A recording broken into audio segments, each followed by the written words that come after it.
Hazina ya kwanza ndani yako ambayo inaingia ni Yesu. Yesu anapoingia ndani yako, hiyo Yesu ni hazina.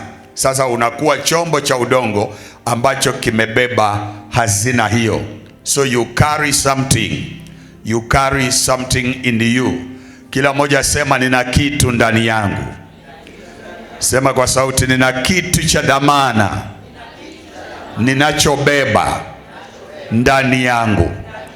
Kuna kitu ndani yako ambacho ni cha dhamana, na nimewaambia kwamba hicho kitu kinaitwa Yesu Kristo.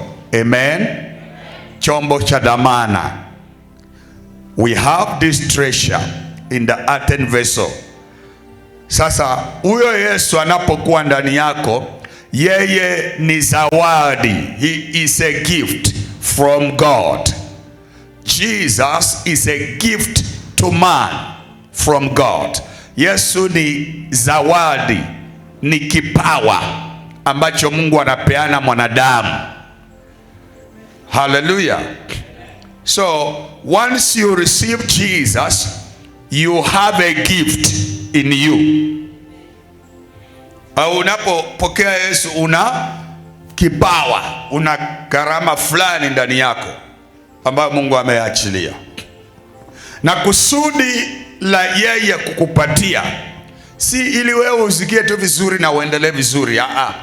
Kipawa kinapeanwa kwa kusudi mbili. Ya kwanza, kumtukuza yeye katika utumishi wa hiyo kipawa. Ya pili, kutumikia wenzako.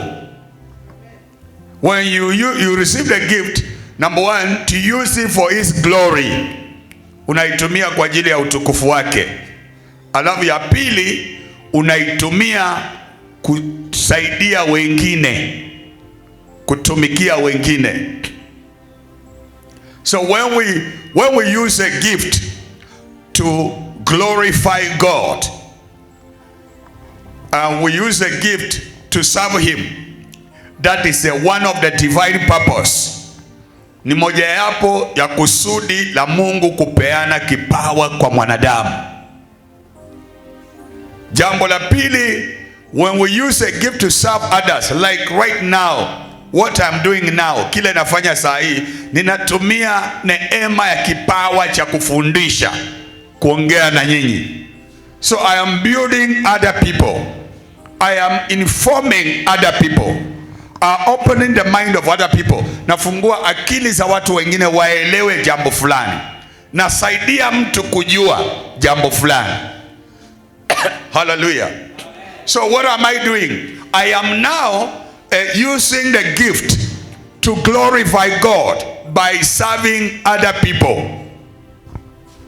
So nafasi number one ambayo nimepewa, gift yenye nimepata kwa Kristo, naitumia maarifa haya kutumikia wengine, na kwa sababu natumikia wengine, namtukuza Mungu. Amen. Gift yenye ambao umepewa, ni kazi yake ni mbili tu: kumtukuza Mungu na kusaidia wengine waweze kusonga hatua katika maisha. Unaweza kuwa una gift ya kuchekesha. Watu wana huzuni, wana matatizo, huzuni kwa mioyo, hawana amani, lakini wewe unatokea katika kitendo cha dakika 5, watu wanacheka, wanasahau ile matatizo walikuwa wanapita. Hiyo ni Mungu amekujalia kuwa mtu wa kuchekesha. Hao watu ambao mnawaona katika vyombo vya TV na nini, wanaitwa comedians. Si kwamba wamepokea comedianism kutoka kwa mashetani. Hapana, watu wanaiona vibaya. Hizi ni vitu ambavyo Mungu anafanya watu wanakuwa nazo. Vingine wanapokea wakati ambapo wanampokea Yesu. Wanaanza kugrow katika Kristo, wana realize karama zao. Alafu wanalainia pale pale, wanakwamia pale. Sasa wanaanza kufanya hiyo. Wengine wamezaliwa nazo, hawajaokoka, wamjui Mungu, lakini kila mwanadamu kuna kitu Mungu aliweka ndani yake anapomuumba. Amen.